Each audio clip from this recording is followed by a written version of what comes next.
Yoga Philosophy for Everyday Living, a podcast to bring the ancient wisdom of yoga to inform your everyday living on and off the mat. Hi, I am your host, Monica Phillips. So often we sabotage ourselves because of the chatter in our heads.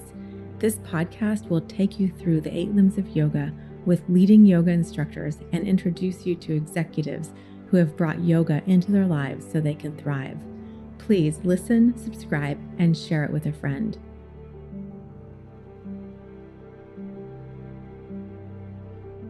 Welcome to Yoga Philosophy for Everyday Living. I'm so honored to have my yoga mentor here with us today, Tiffany Russo. You've been so extraordinary in my yoga journey, so thank you for that.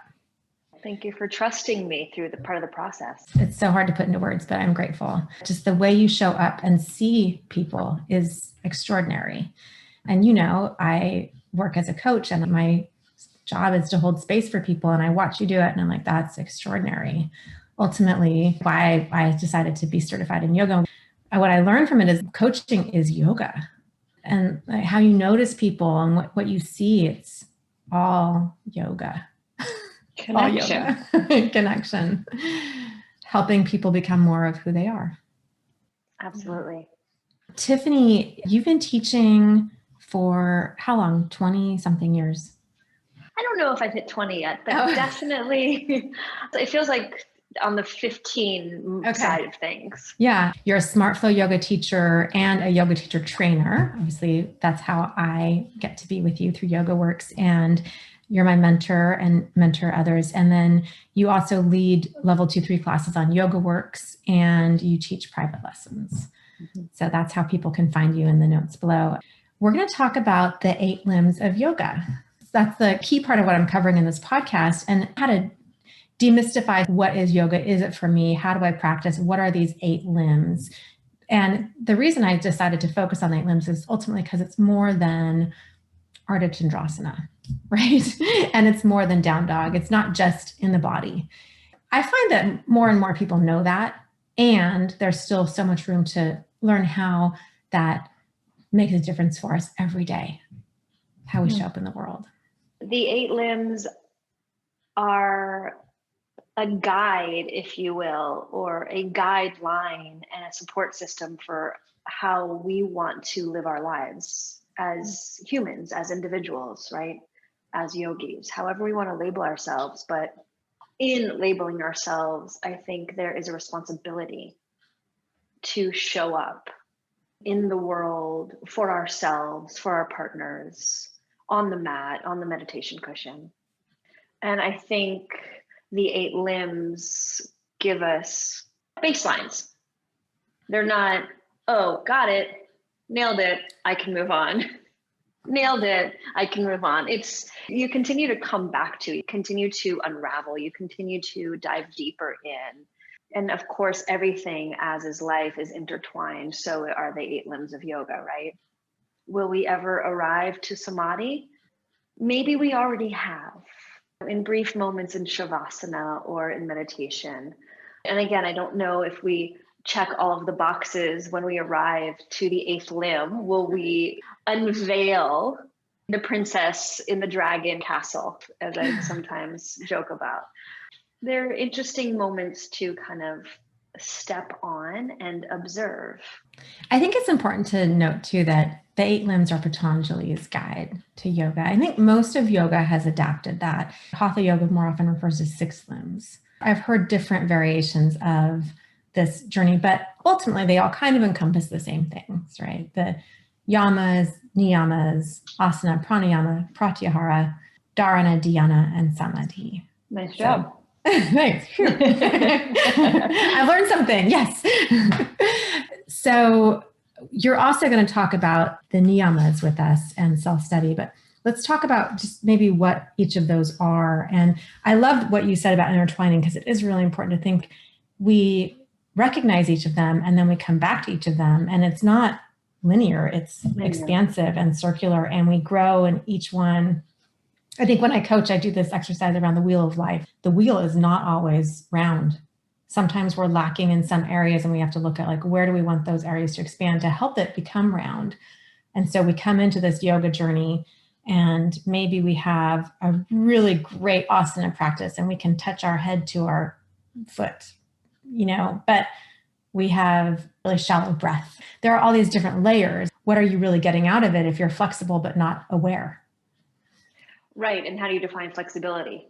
I love that idea of a wheel, or when you said that, I was thinking of a pie, right? Pie sounds pretty good right now. Strawberry rhubarb. Oh, I was thinking. I do love a delicious peach pie though. But if you talk about the wheel of life or the wheel in the 8 limbs, if we're only focusing on the asana piece, then that's just a little sliver of all of the opportunity to become this whole experience. Why not enjoy the whole pie? Right. And if you don't, it's really uneven. And what I've learned so much about you is what you said, not flexibility, but stability. How do you get stability if you have only one part of the wheel? Right. It's like the old memes where the people are riding cars on square tires. And before they learn how to make them round. So they're like, gosh, this is really hard to push. Yeah, because you haven't completed the circle. Right. And those cogs in the circle. Uh-huh. So I heard, and I could be wrong, that sukha, which means sweet, right? As we know, that sweet wheel, that sweet ride. So if we were to have a loose cog in our wheel, it would be dukkha, right? Which is not sweet. Mm-hmm. So we would have that uneven ride. And so back to the pie, we need balanced wheels. Yeah. Steve Martin co-wrote this book, all these great examples that are maybe not the way they seem. And I think that's what's relevant. There's this one that he writes about Sisyphus pushing the wheel up the hill. And he shows the example of what we think it is. And he's like, oh my gosh, it's so hard. I work forever. It's so rough. And it's what it actually is. He works 35-hour weeks. It's not like this. It's like this. He actually goes home every night, comes back. He actually gets paid to do this. Like and it goes on and on. It's just hilarious. I was thinking that things aren't always as they seem. Yeah. These stories we tell ourselves become untrue. And the stories are only colored by the experience that we had prior to this experience, right? And I think we talked about this the other night in our group. Whatever experience we had, whatever memory we have, is how we fill in the blanks, how we answer the questions that the mind is trying to decipher. And so maybe in a way, Patanjali's 8 limbs are another way to keep us on the path towards samadhi so that we don't get distracted by memory or perception. Right. What if it is the practice? The 8 limbs allows us to focus our efforts to gain awareness of our bodies and our breath, to draw within to Pratyahara, to then reach Samadhi, because otherwise, if we're just trying to achieve something, it's hard. And then we don't enjoy this process and we lose clarity on how we get there. Yeah.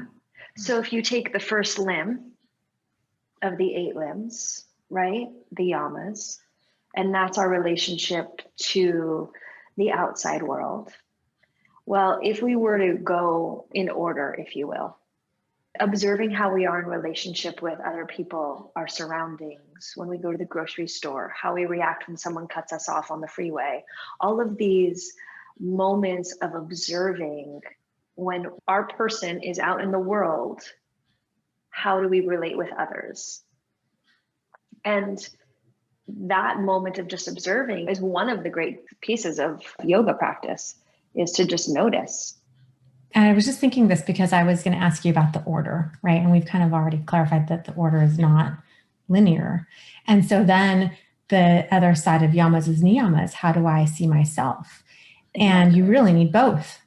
because how we see others is also so often reflected in how we see ourselves. I think of this like I hardly ever drive anymore. And so it's become easier, but still driving has always been stressful for me. I live in the Bay Area. People are not always so kind on the road. They feel like, oh, I'm hiding in my car. No one can see me. I can do things that I wouldn't normally do at home. No, people do see you. They recognize the stickers on your car. They know who you are. They're going to pull up behind you in the grocery store lot, right? And be like, you totally cut me off. And I think like I've been that person who's cut someone off. I probably didn't mean it. I don't usually go around driving like, oh, like, let me get in front of you, right? But sometimes I'm just in my zone and I don't necessarily see everything. I make mistakes too, as I'm human. And so I think for me, then that helps me go, I've totally been that person who's, oh, I'm supposed to be in the right lane and I'm in the left lane. I need to get across 4 lanes. And I just go, yeah, go ahead. And you know what? Maybe they just want to be in front of me. That doesn't matter. No, but we have so much judgment on the road. I can't let you in front of me. Then I'll be a car. Like, I don't know. Is it that important? And then I think if someone else is really in a hurry, I don't know why they're in a hurry. And it's not really for me to know, but they feel like they need to be somewhere and I don't. I'm good driving 65, so I'll let them go ahead. Our distraction of getting caught up in who they are and where they are and why they are is completely pulling us off of the present moment, right? So now we've just created a story that doesn't even exist in today. I've heard this from people. Why does that person have to, I don't know. How do you know what they have to do or not? We don't know. And we don't know what they've experienced in their lives. And it doesn't even matter if we know or don't know. Maybe they've just been completely blessed and they still feel like they need to pull in front of us. It doesn't matter, right? And instead of fighting that, allow it. I love what you said about, well, sometimes I've been the one that's cut someone off, right? So it's not like the yamas, if you will, are this way of pointing your finger and judging at somebody. It's just observing our reactions. And then we can turn it around and observe our own reactions to our own self. And it's not about judgment. I love that you said that. It's not about trying to be perfect because like you said, we're all going to make mistakes. And then laughing and observing the mistake and being like, it's okay. We're still here. No one's hurt. I think the courtesy wave when you're driving goes a very long way. If you accidentally cut somebody off, you give the courtesy wave. They should teach it in driving school. For a long time, I've thought, wouldn't it be great to have some kind of lettering or announcement thing that other cars can see, like, hey, I actually don't live here and I really am not trying to be a jerk, but I didn't know I was supposed to be in the second from the right lane when I turn left. Because we don't get that privilege of communicating the same way we're in our cars. People driving in cars is not about connection. No.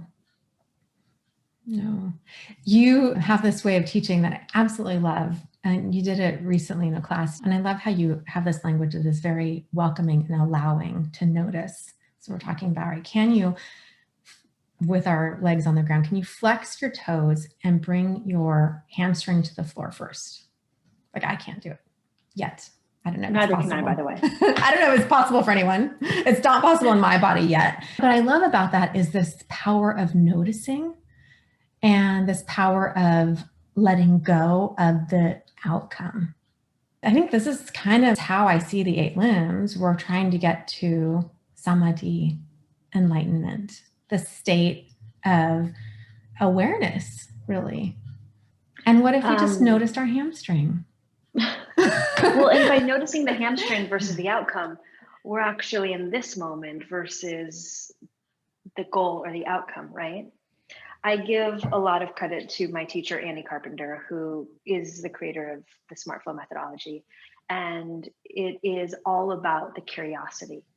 It is all about the inquiry. So it's not this sharp, definitive answer, but what happens if? Can we? And also, and a lot of that is Sutra 112, which is Abhyasa and Vairagya, right? Abhyasa is the practice piece, and Vairagya, which you talked about, is the letting go piece, right? Mm-hmm. Or someone else in our group talked about. Non-attachment, right? Exactly. Non-attachment is not detachment. It's very different. And it's powerful to think of the difference because non-attachment is noticing and allowing. Mm-hmm. Detachment is disengaged. And We're I not think disengaged. We are shutting actually down. engaged. Tell me, how do you see the 8 limbs for you personally? I'm not sure it's something that I look at every day and go, okay, put on your sweatshirt and make sure that we hit all of the pieces. But the more that we're in this practice, the more that we make it a lifestyle, the more it becomes a part of who we are off the mat, off the cushion. And also while we're practicing, right? The observance piece of it. But I think, in relationship with others, I use the grocery store as a perfect example because it's when we're in close quarters with strangers. In their world, they're in our world, and someone's cart is running into yours, and you're dealing with the essential workers, and they've had a long day. And I just think kindness goes so far, right? We said earlier, being aware of everyone else and not needing to know their story, but knowing that they have a story just like we do. And maybe one day it's like really just about checking in with the self, right? Like as I shared with you before we started recording, my practice today, very off balance. And then dropped myself into child's pose. And even just dropping into child's pose without child's pose being called has power and strength in that. And taking a moment to just honor what is coming up and being okay with that. And in the Yoga Sutras that we talk about, asana only has 3 of the 197 sutras. So if our pie is really, really uneven, then we're not getting the whole wheel of life. I think the practice of asana, at least in the Western side of the world, gets us into our body, right? Gets us feeling, gets us connecting to the sensations. And I think it's from that place, then we can sit down and get still and get quiet. And then in that place of quiet, the senses start to fall away. So we use the senses to connect. And then as we dive deeper, can we actually start to release the senses? And it's not that we're detaching, if you will, but rather I hear, but I'm not attached. I can touch and sense, but I'm not distracted. It starts to get subtler and subtler. Oh, I get chills. And then we just get deeper and deeper into this kind of single focus, contemplative calm, and then we're levitating. Sounds amazing. I like this expression. We show up to our practice with the body we have in that moment, not what we had yesterday, not what we're going to have tomorrow. And you had asked us in our mentor group, what is the pose that you miss that you used to be able to do, but you can't do anymore? I think it's so great, like noticing even the injuries that I've had and how I can now understand pain better for someone else because I've felt it and I've acknowledged it. And when I teach someone who can't do a pose, but they want to, that helping them get to non-attachment of that pose. So wanting it, but then letting go of it, freeing it. The power to take a child's pose when that hasn't been called, to say, I'm honoring my body. That's the self-study, which we're going to talk about together next. But that honor, noticing, what do I need in this moment? The accepting piece of that it changes every day. And that these poses, these asana poses, aren't ours, but yet we borrow them for who knows how long. In some poses, we borrow a little bit longer than other poses. And sometimes the poses actually change before we were actually ready for them to change. Or the poses are always the same, but we're changing because we are. Even the North American continent has shifted almost 4 feet since the time I was born. Can't see it or feel it, but I'm sure. Where are we going? I think we're moving away from the European continent. We used to be connected. That Pangea is moving apart. Wild. And then what is it going to be like when our children are older?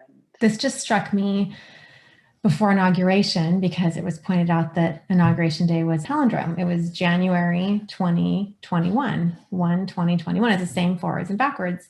It was talking about all of the different palindromes, and it's happening several days in January 21 because it's 1/20 backwards. And then it also will happen in 1,000 years. It was honestly the first time I've thought, what will people be like in 1,000 years? Because I usually think, okay, in 20 years, what will your life be like? When your grandkids get older? In 1,000 years, there's nothing here that we will know. And I actually had this really beautiful vision. People won't even be consumed by color of skin because there will be so many different colors of skin. Beautiful. That actually will just fade away, and relevance will be so much more than that. I think this conscious awareness will grow. We will not have the same national boundaries we have now. We'll have a more global universe of people. We'll have technology where languages won't even matter, because even if we don't speak it, we'll connect together. It's going to be so much more sophisticated. It could be if we allow it. I think sometimes we get afraid of change. We hold on to what we have because we don't want it to be something more. And we block this expansion of this universal conscious awareness that the universe wants to allow. But we people are like, I'm afraid, or I'm jealous, or I'm angry, or I'm fearful, and I want to just hold on to this one little thing. And we don't let ourselves let go. I think that's what I have discovered through yoga, is this power of letting go. It reminds me of the kleshas, the attachment to pleasure, or the things that we want to push away. And I think your story reminds me of, if we had a bad experience, we definitely don't want to do it again. If we love something so dearly, we only want to do it again. And so this idea of change is unfamiliar to our past experiences from it. And so that's scary in itself. So how do the 8 limbs help us move beyond that fear? I mean, they're a practice. It's an opportunity to be present versus getting pulled off by the mind chatter. It's slowly diving deeper and deeper into the more subtle layers, and the curiosity and the interest of exploring so much more, getting deeper, diving in. If we don't dive, if we don't stay curious, then we are just going to get caught up in the fear of the unknown. But to be aware with our eyes open and our breath calm in this moment, it's new and it's exciting and it's colorful. Yeah, that is how. And that was just an intro to the 8 limbs. So I'm so glad you came to share this with us, to explore how yoga is so much more. We're going to come back with more on niyamas. Thank you for joining me for Yoga Philosophy for Everyday Living. Please learn more about our guests in the show notes and check out their awesome yoga classes. Subscribe, like, and share this podcast with a friend. And please send me your feedback. I would love to hear from you. You can learn more at sparkpluglabs.co.